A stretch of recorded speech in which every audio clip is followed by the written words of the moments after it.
Thank you miss Afifa नाज। The fellow Indians, अभी हमारे सामने एक सीनियर स्टूडेंट उर्दू स्पीच देने वाले हैं।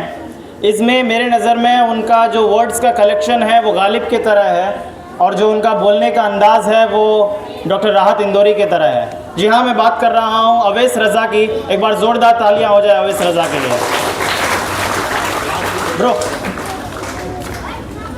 इनका अंदाज़ डॉक्टर राहत इंदौरी की तरह है, तो इनका इस्तकबाल भी डॉक्टर राहत इंदौरी का एक शेर के साथ कि गर खिलाफ है होने दो जान थोड़ी है।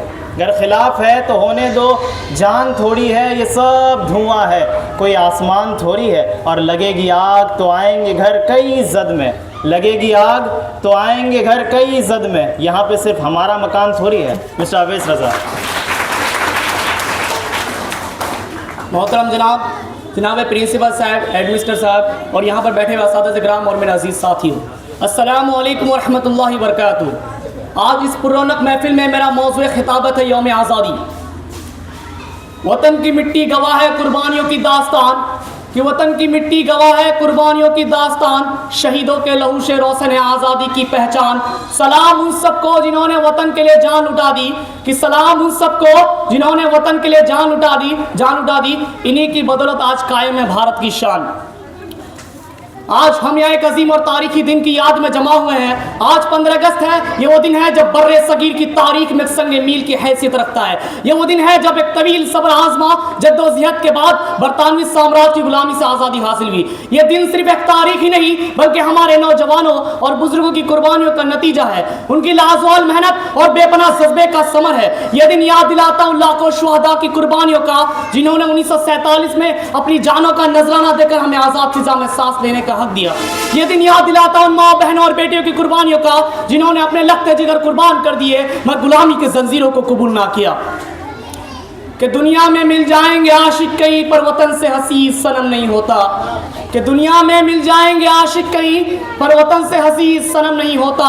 हीरो से सिमट कर सोने से लिपट कर मरते हैं कई पर तिरंगे से खूबसूरत कोई कफन नहीं होता, कफन नहीं होता।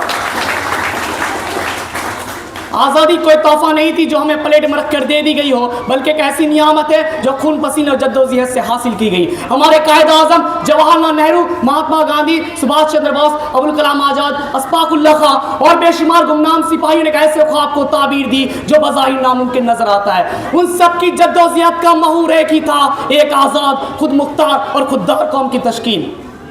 15 अगस्त 1947 को जब आज़ादी का सूरज तुलू हुआ तो लाखों दिल खुशी से झूम उठे। हर आंखें अश्कबार थी, लेकिन उन आंखों में गुलामी के अंधेरे से निकलने की खुशी झलक रही थी।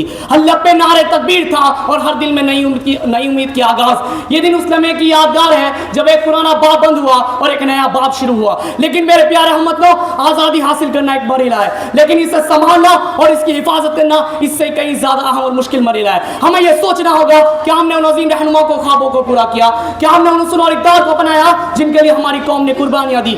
आज हम आज़ादी का 80वीं सालगिरह मना रहे हैं तो हमें अपना एहतसाब भी करना होगा। हमें अपने नौजवानों को यह समझाना होगा कि आज़ादी सिर्फ नारों का नाम नहीं बल्कि एक जिम्मेदारी है। आज़ादी उस बात का नाम है कि हम अपने फैसले खुद करें, अपनी तकदीर खुद संवारें और अपने नस्लों को बेहतर मुस्तकबिल दें। तालीम, सेहत और इंसाफ इन चीज़ों पर मुहैया करें।